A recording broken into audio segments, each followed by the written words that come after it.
he was just so naive. And when we got married, well, once in a while he would maybe have a beer. I don't know, he just fell in with this kind of Hollywood crowd. And yeah, and then he started to have a nip or two. But, you know, all them cowboys. When I worked with Richard Boone on, was it Have Gun? Have Gun Will Travel. Holy cow.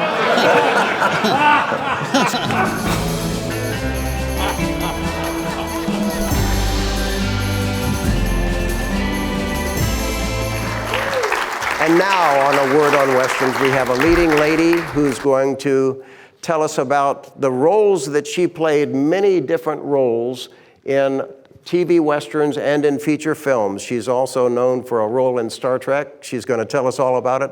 May I introduce BarBara Luna.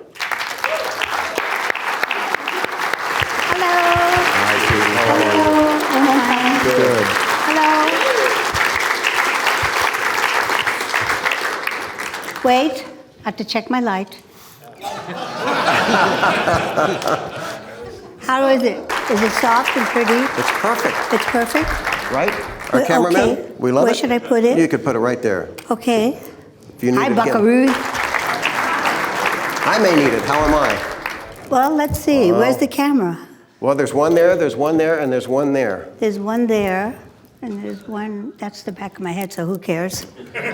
Well, you don't have a bad side. We know that. Let's see, you look great. Well, thank you. Is this bright enough? You said wear something bright. Wow, is this bright enough? Isn't it? You did several episodes of a very popular series, ZORRO, with Guy Williams. 5 of them. What was it like working on that show? It was a big hit at the time. Oh my gosh, you know the fans are still fighting to get it back on the air. Yeah. Was that a great show? And they used to run it, as you know, they used to run it every night. And then I guess when Mr. Eisner took over at ABC, they dropped the show. But doing the show was, well, first of all, I had to audition. And coming from Broadway, this was wonderful for me because I got to audition like I was auditioning for a Broadway show. So I actually had to sing and dance because if you remember, in the first segment, I sang, tamales, hot, hot. Anybody remember? So that, it was great. And then when they said, well, can you ride a horse, really? Because I wrote down that I could ride. They said, come on, you're from New York City, you're a city girl. And I said, cross my heart, I can ride. My mother loved horses, and yes, I was raised in New York City, but we used to go to Central Park, and I learned to ride when I was a child. I learned on English. It was good. Was good, because I think that being able to do your own riding was probably one of the reasons why I was able to do as many Westerns as I did. The 50s and 60s were the heyday of the Westerns, and there were so many good ones, and you were in a lot of them. Guy Williams was such a terrific fencer, too. I remember as a kid one Halloween, I was dressed up as Zorro and got a sword, and we were fighting other kids in their costumes for their candy. But we were masked, so they didn't know who we really were, you know. And he passed it down to his son, Guy Jr., and they have now passed it on to, I have come to know the family very well. Oh, nice. And his sister Tony has a son named Nando, and he's already proficient. It's quite wonderful. But Guy Williams was so great. You know, when my friends in New York said, you're going to Hollywood, you better look out for these Hollywood guys. You know how they are. So when I got on set, I thought, oh, I better be careful. This is a very tall, handsome leading man.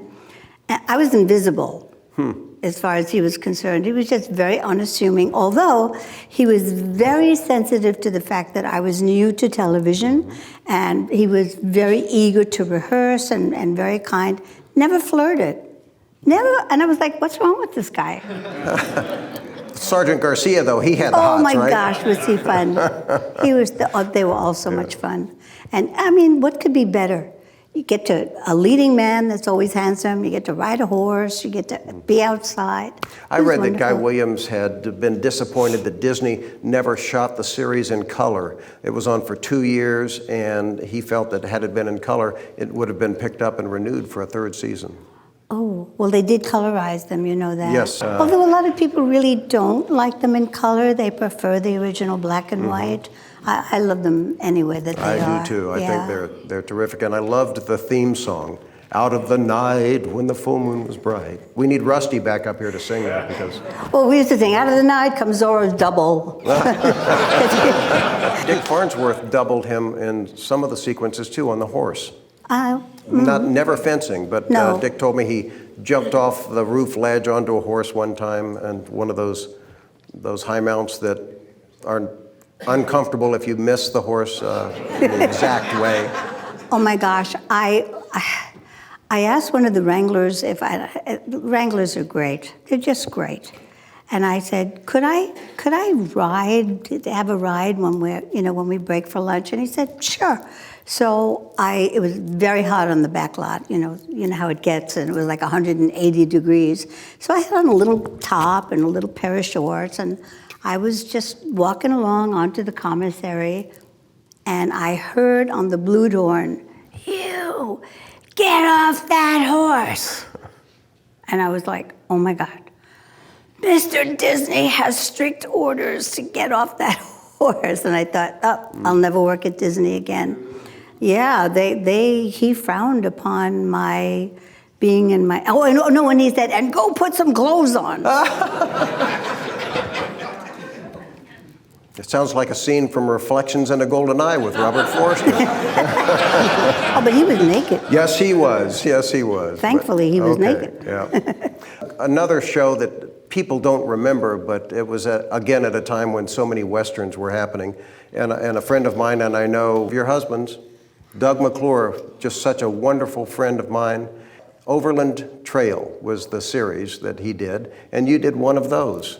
Yes, I guest starred on Overland Trail, and I saw Dougie and just went gaga. I mean, how cute was Dougie? He did that, you know. Well, you're doing him doing Burt Lancaster. Oh, I know, and he did Burt Lancaster so great, too. Beyond great. Yeah. He used to call Lou Wasserman up in the tower, and honestly, Lou Wasserman never knew if he was talking to Burt Lancaster or Doug. I mean, he was as good as Frank Gorshin was, and Rich Little. Dougie was the best. The best, really the best. I was so fortunate to have been his friend. How did you know Dougie? Well, I met him, this is not my interview, but okay. In 1979, I did a show, worked on, called When the West Was Fun. And I was just some geek from Florida out here, and so I was getting ice for everybody. And Doug was one of those people, and we just became friends. And then I ended up with Pat Buttram, who I met there, and Michael Wayne and a couple of other people. We founded the Golden Boot Awards. And, and one year I had Doug as our master of ceremonies. He was part of the Ben Johnson rodeo group, and he and I would often drive to wherever the locations were, whether it was in Arizona or Northern California, listening to old radio shows. Oh my. Because he loved the Lone Ranger, and he was just a fun person to be with. He was not only fun, but do you have any idea how naive Dougie was? How naive was Doug? He was, okay, he started on Overland Trail, correct? Okay. When that show was over, then they put him, they being Universal, put him into a series called Checkmate. Remember that? Yes. He was a detective. A couple of years with Tony George. Now the series comes up called The Virginian, and he said, oh boy, they just don't see me as a cowboy. And I said, what do you mean they don't see you as a cowboy? He said, well, you know, they want me to test. And I said, why? What? This is about money. This has to be about money. They're just doing their old studio trick. And he said, nope, I know it. They don't see me as a cowboy because I've been a detective, so I'm going to have to test. And I said, okay, but who else is testing besides you? And he said, I'm the only one. I know Lou Wasserman liked him. We were having lunch at the Universal Commissary one time, just Doug and me, and Wasserman walked in. And he usually went to his table every time, and he walked over to Doug, and he said, you helped build this studio, Dougie. Yeah, they had him for $150 a week. He was a wrangler as a teenager. In fact, he said when John Huston put him in The Unforgiven with Burt Lancaster, that's why he was able to do it so well, that once Huston found out that Doug was a good hand on horses, they rode to the location together every day. Everybody loved Dougie. When I did a movie called The Devil at 4 O'Clock with Frank Sinatra, and I thought, and at the time we were engaged, and I thought, oh my God, Frank Sinatra, what am I going to do? We all know his reputation. I'm engaged to Doug McClure. Geez. So they're already filming in Hawaii, and they were there a couple of weeks before I arrived, and but I knew Dougie was going to be coming over, so I'm just going to backtrack for a second. So I'm on the airplane on the way to Hawaii, and I'm thinking, oh my God, Frank Sinatra and Spencer Tracy. Okay, so I'm terribly excited about it, and not anxious, but excited. So I'm really not hungry. So I don't eat all that first-class food on the airplane, just going to waste. I get to Hawaii, and Mr. Mervyn LeRoy and Frank Sinatra and several cast members are at a restaurant. And they've pretty much finished up eating, but now I'm really hungry. So they put down a bowl of chicken egg drop soup. And Mr. Sinatra is telling a story. Now, I don't want to be rude, but I am hungry. So he's talking, and I'm listening, and I take a slurp of chicken egg drop, and I choke. And I look at Sinatra, and he is wearing... I thought, okay, I'm on the next plane, I'm out of here. But he very sweetly just picked up his napkin and cleaned his face and continued talking. Anyway, so about So you ate alone the whole rest of the shoot? No, actually, he cooked for us all the time. He made great pasta sauce. Anyway, so Dougie got there, and they fell in love with each other, and I was like totally invisible. Just everybody loved Doug. Yeah. Everybody loved him. Nobody ever had anything bad to say about him. No, he was just so naive. And when we got married, he was a beach kid. Mm-hmm. And once in a while, he would maybe have a beer. That was about it, and I never drank.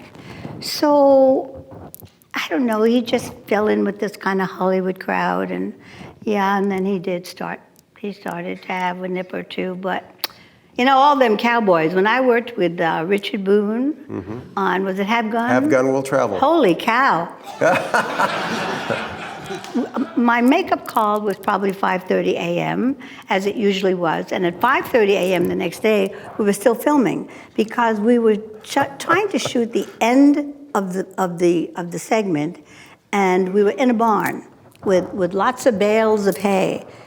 And he just kept chasing me. I just kept jumping over bales. I don't know. And this wasn't part of the episode. No.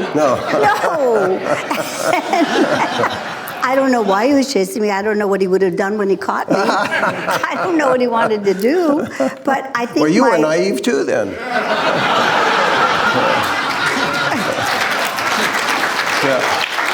That was such a great show, though, too. He had such charisma. The camera loved him. He directed quite a few of those episodes, too. Well, not the one that we did. It could have been Andy McLaughlin probably Yes, did it was probably Andy McLaughlin, yes. Those, yeah. And he was a very good friend of Dougie's. Mm-hmm. They were real close. Yeah. Andy liked all these actors because he kept casting them over and over again in films. He had his own stock company, just like John Ford had. Well, you know, a lot of directors did not only because he liked them, but because they were reliable. Mm-hmm. Because if you were a one take and you could save them, you know, time is money. Mm-hmm. And if you were one take and you could just hit your marks and know your lines, boy, you were in. And there were just a lot of us that could do that. Yeah. Luna, you've done so many great Westerns, and perhaps the greatest Western of all time is Gunsmoke. And you got to do that, too. Oh, my gosh. So, oh my really? Gosh. Yes, Gunsmoke, yeah. My storyline was mostly with Dennis. Dennis Weaver. Yeah, who was so funny.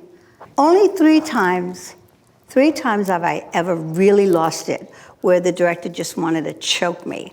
That was once with Dennis and once with Peter Breck and Jack Warden on another show. But Dennis Weaver, Dennis Weaver. He would do things. Most of it shot on location. So we'd be sitting down, and on my close-up, I'd be sitting on a rock, he'd be sitting there next to the camera, and I would start to do my dialogue. And he'd start picking berries or whatever was on the ground and start sticking them in his nose.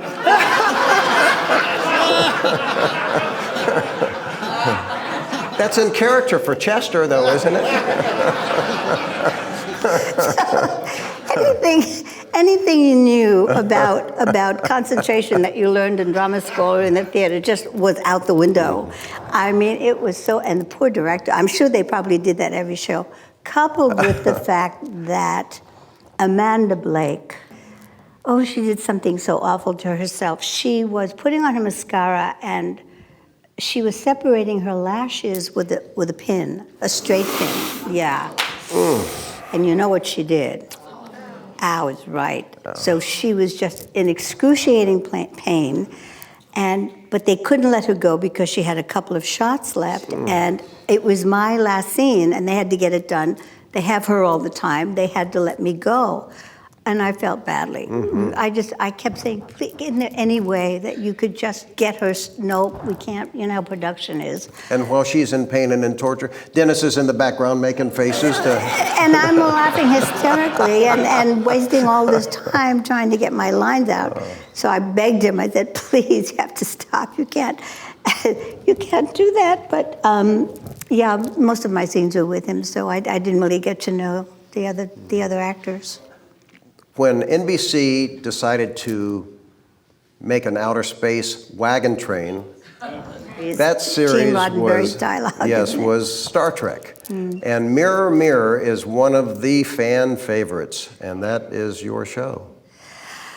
Well, you know, and I'm sure you've heard other actors say this, but we don't quite get it. You know, we love the fact that the fans are so loyal.